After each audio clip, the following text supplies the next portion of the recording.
And my closet is a not as shitty bucket. What do you mean by that? What do you mean by that?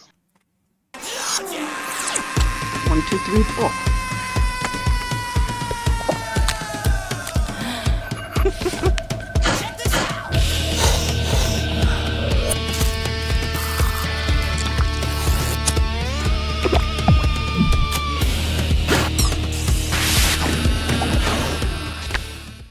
All right, so it's currently summer, and I'm working for the university that I attend. And while I'm here, I thought, why not take some summer classes to get ahead? So one of the classes that is required for me is public speaking. Today, we had to give a speech, a commemorative speech. A commemorative speech is like praising a person, a place, or an object, right? And so I wrote my speech last night, maybe too quickly, and came into class. First girl goes up, starts her speech. It's about her dog who died and how much she meant and how much that dog brought joy to their family. Next girl goes up, talks about her sister, talks about how much impact her sister had on her life, the beautiful wedding, the cherished times, right? Next guy goes up. He starts talking about his grandfather. And he's talking about how his grandfather went to war and fought for his family and all these, like, you know, incredible acts that his grandfather did. I go, okay. Bit serious at this point, okay? It's getting a little serious. Next girl goes up, talks about her grandmother. She ends up bawling because of how much her grandmother did for this family and how important and how many messages and all this stuff, right? It's my turn, all right?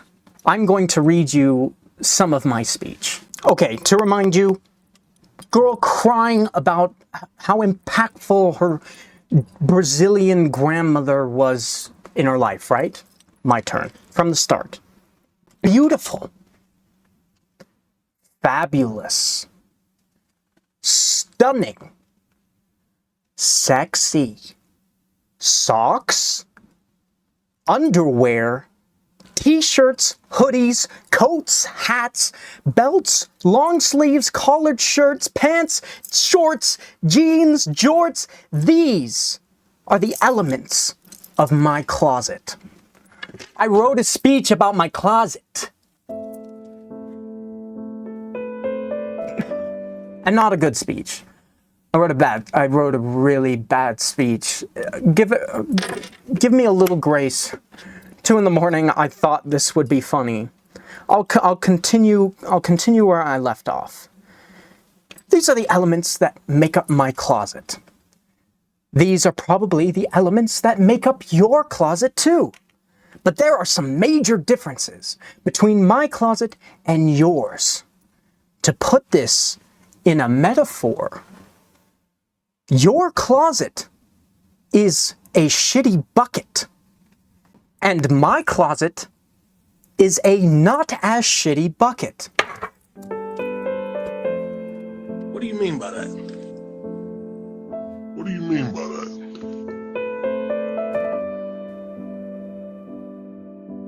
And you might go, oh, okay. Well, at least his shitty metaphor about a bucket is over. Wrong. I'm going to skip ahead to a later section in my speech. Next, my closet is humble. Look, I may look as fresh as a bucket that was recently purchased from Home Depot. What? But all my clothing is as old as a bucket that has been used quite a lot. What is that? My clothes are as worn down as a really old bucket that has been used more than a few times. Dare I say my closet is as secondhand as a really old bucket that has a previous owner. This guy stinks! No one laughed. And it's not funny. And that's part of why it's funny, is it's so not funny. But it needs to be so not funny that people laugh at it. It just wasn't funny. It didn't land. I talked to one of my classmates after class and I was like, oh my God, that was awful experience. She was like, no, it was good. I didn't really get the bucket part. And I was like, okay. I was like, no one was laughing at it. And she said, oh, I was laughing on the inside.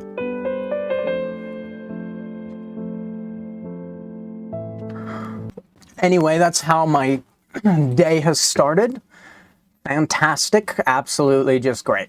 Just great. I must be the best public speaker of all time.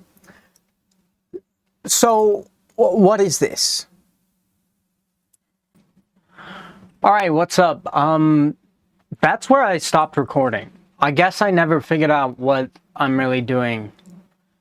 But I will figure that out as we talk. First of all, who am I? My name is Hollis Andrew. I'm currently studying fashion design as well as musical theater at my college with a business minor, and acting is my main goal. But I love designing, I love making jewelry, I love making clothes, and I thought that I would show you first some of the things I have made so that I can prove to you that I'm not bad. I don't know. By the way, Bad Clothing is my clothing brand. So that'll become very relevant as you see everything I make will pretty much have bad on it. If you can't tell. Okay. So I used to work in a leather store making leather products. I would spend time in the workshop that I worked at, and I'd use all the leather scraps and I make my own things. For example, this bag. This is one of my earliest bags. It's just a little tote bag, star design on the front. You know, simple stuff. Inside pocket. Can't see it at all. If you'd like a real tour of some of the things I've made, let me know. And I will do that because I don't think it'd take a while to go through all of my stuff, but I'm more than happy to show off the things I've made. I have 2 of these bags, but here's the second version of those bags, which is more of a, I don't know anything about bag terminology. It's just a different shape. It's got a full gusset going around the edge, but I was very proud of these bags when I made them. There's just such beautiful details.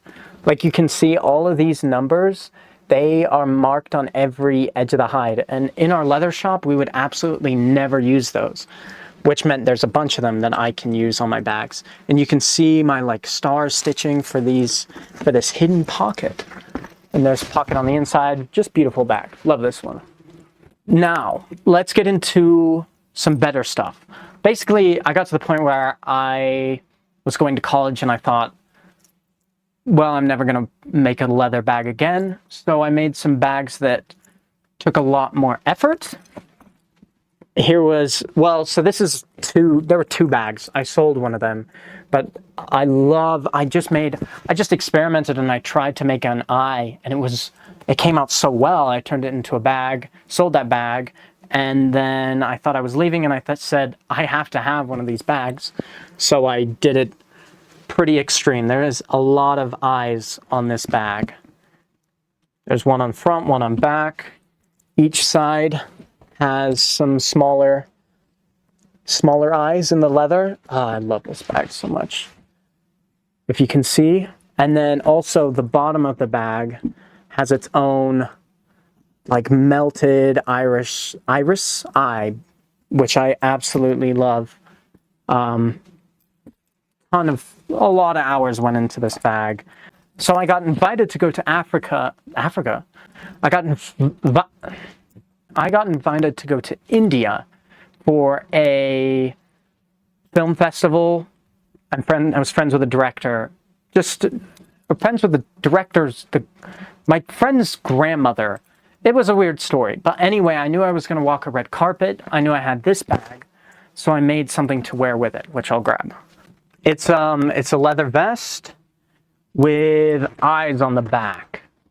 I didn't really know what I was making when I first started making this, and it just turned into whatever this is. But I really love it. It's such a like interesting piece, like really truly an interesting piece. And the funny thing is it's low-key just a flat piece of leather that you can just sling over your shoulders. But yeah, it's got the eyes to match the other eye bag. I'll put both on.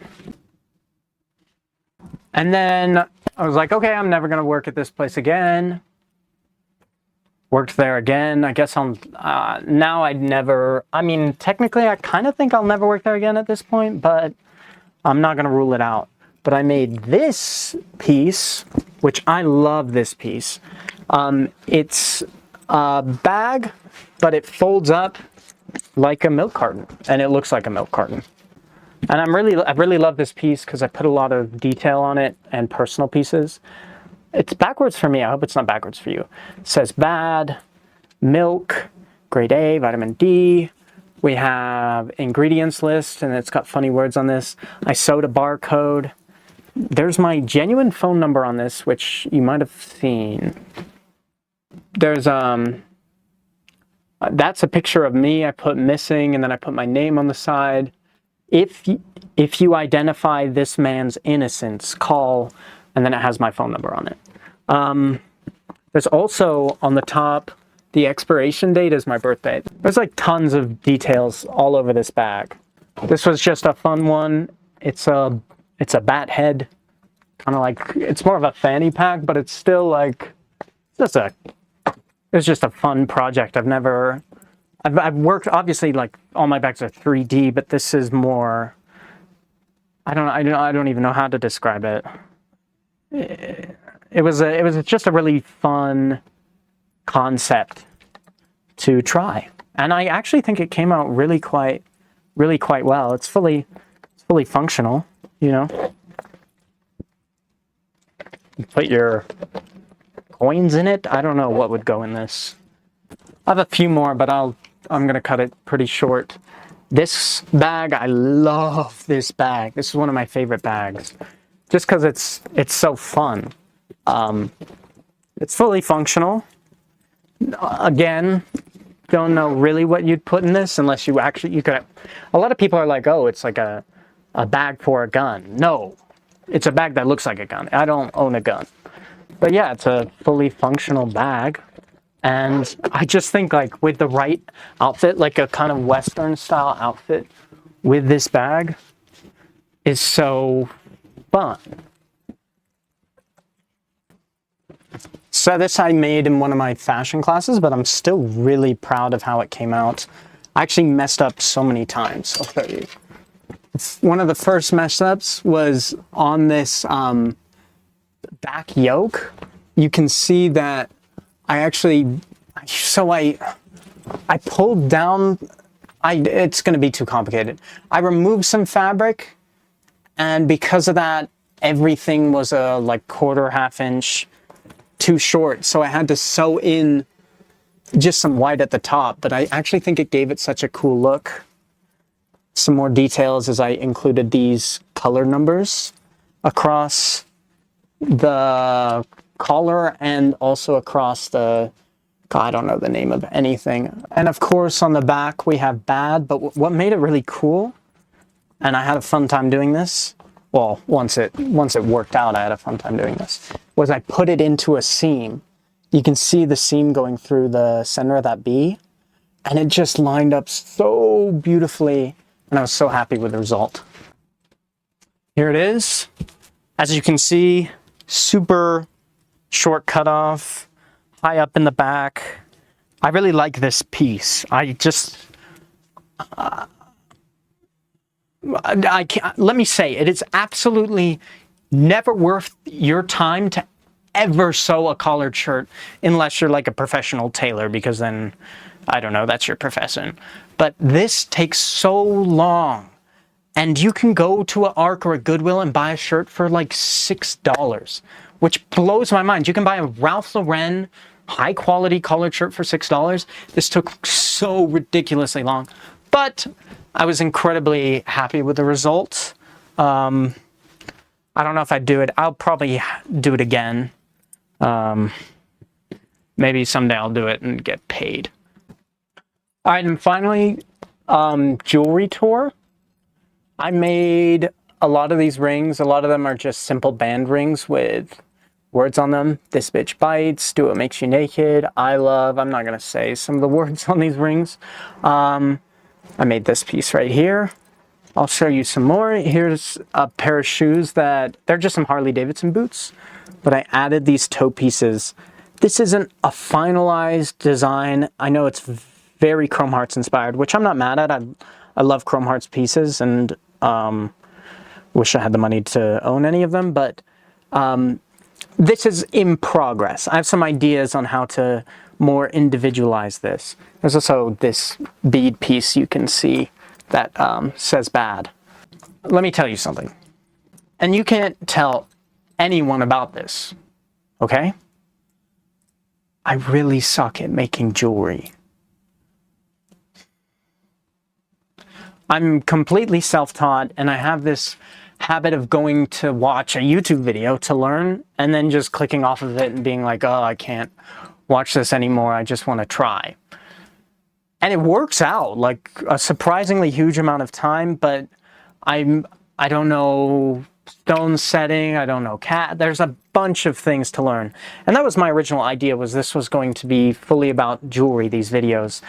But I think the bigger point that I want to do this for is to document making my art, because I spend some of these bags I've spent well over 100 hours on, which is a huge amount of time.